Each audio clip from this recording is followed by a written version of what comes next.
So hello everyone. तो दोस्तों कैसे हो आप?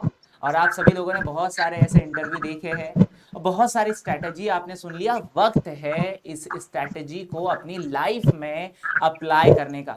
तो दोस्तों आपको जो भी बातें यहाँ पर सुनने को मिलती है उसको अपनी रियल लाइफ में अप्लाई करें, एक्सपीरियंस करें कि आखिरकार अपना रिजल्ट किस तरीके से आएगा। और नेक्स्ट दिसंबर की एग्जाम जेआरएफ आपका ही है और आपको हमारे साथ इसी तरीके से मिलना है।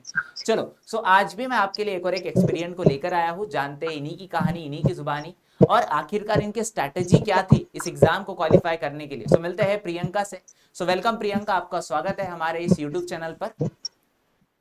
Thank you sir. प्रियंका, सबसे पहले तो अपने बारे में कुछ आप हमें बताइए कि किस तरीके से आपने ये जर्नी शुरू करी है सीएसआर की। हेलो एवरीवन, मेरा नाम प्रियंका है और मैं राजस्थान के चूरू जिले से बिलोंग करती हूँ।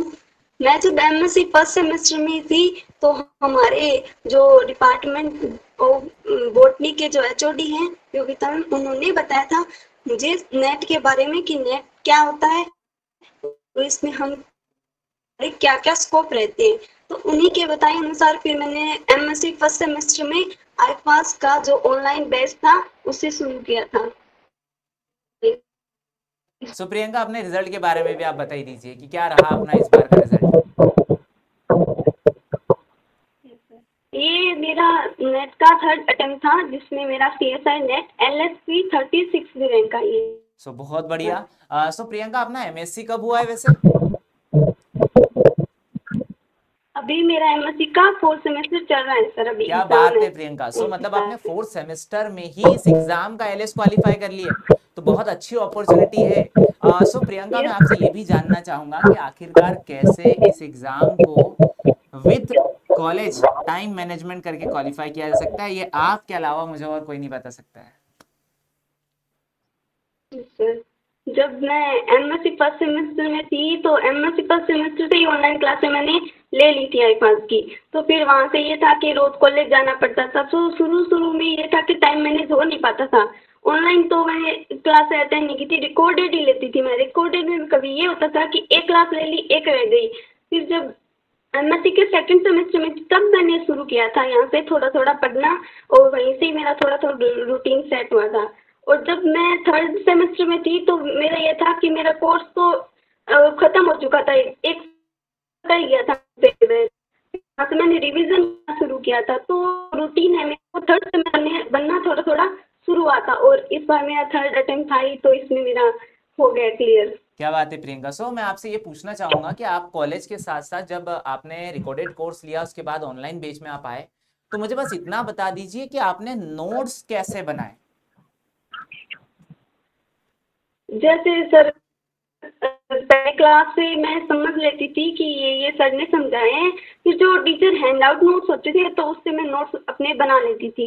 तो उससे फिर से दोबारा से वो था कि पहले क्लास समझ ली फिर नोट्स बना लिए तो उससे और ज़्यादा समझ में आने लगता था। फिर वही था कि फिर जो सेमेस्टर प्रियंका, थर्ड आपने में आई थी सभी तो के मैंने हार्ड फिर कॉपी रिविजन नोट्स बनाए थे, मतलब सारी यूनिट के अलग अलग? सारे के तो नहीं बनाए थे सर, वो एक साल का ही था तो मैंने 10 यूनिट के नोट्स प्रिपेयर करे, हैंडमेड नोट्स प्रिपेयर किए। क्या बात है प्रियंका। बहुत बढ़िया। और आप रिवीजन कैसे करते थे फिर? सर रिवीजन तो पहले मैं अपना एक टाइम शेड्यूल फिक्स करती थी कि ये इतने दिन है तो पहले मैं 7 दिनों का एक साथ फिक्स करती थी। फिर एक दिन का ऐसे फिक्स किया कि 7 दिन में हमें ये करना है। फिर एक दिन का फिक्स करती थी कि एक दिन में हमें इतना करना है। उसमें मैं रोज पहले क्लास लेती थी, फिर रिवीजन करती थी, फिर उसके क्वेश्चंस रोज लगाती थी। तो उससे क्या था कि वो धीरे धीरे समझ में आने लगा कि ये ऐसे ऐसे करना है। तो फिर वो टाइम शेड्यूल फिक्स हो गया था मेरा। अच्छा, आप कॉलेज का, आपका कॉलेज और आपकी पढ़ाई कैसे आप मैनेज करती थी? मतलब कौन सा टाइम आप स्पेसिफिक मानती थी अपनी इस पढ़ाई के लिए? स्टडी के लिए तो वो था कि सुबह नहीं होता था मुझसे, मैं या तो रात को या फिर शाम को पढ़ाई करती थी। सुबह नहीं हो पाता था, फिर कॉलेज जाना पड़ता था। फिर कॉलेज से आके और रात को पढ़ाई करती थी। अच्छा प्रियंका, मैं आपसे ये भी पूछना चाहूंगा कि फिर जैसे पीवाईक्यू वगैरह आपने कभी सॉल्व किए होंगे, कैसे यस क्या सर। आपका वो स्ट्रैटेजी था पीवाईक्यू सॉल्व करने का? मतलब क्या करते थे आप? आपके पास हार्ड कॉपी थी या आप अब ऑनलाइन सोर्स से ही पीवाईक्यूज करना पसंद करती थी? पीवाईक्यू के लिए मैंने IFAS की वो 13 इयर्स की जो बुक थी वो ली थी, तो उससे पहले मैं रिवीजन करती थी। फिर जो रिवीजन किया था उसी के अकॉर्डिंग, टॉपिक के अकॉर्डिंग मैं क्वेश्चन सॉल्व करती थी, तो उससे फिर इजी होता था क्योंकि टॉपिक वाइज हम क्वेश्चन लगाते थे। बहुत बढ़िया प्रियंका। सो बहुत अच्छा आपका रिजल्ट आया, और मैं तो बोलता हूँ आपने जो लास्ट ईयर में ही इतना कमाल करके बताया है। सो अब लास्ट क्वेश्चन आपसे मेरा, कि अब जो नेक्स्ट जेआरएफ आप लेने वाले हैं उसके लिए क्या सोच के रखा है आपने? नेक्स्ट जो जेआरएफ है उसके लिए ये है कि पहले तो एक टाइम शेड्यूल फिक्स करना है कि हमने ये पढ़ना है, आगे इतने दिन है हमारे पास तो हमें ये पढ़ना है।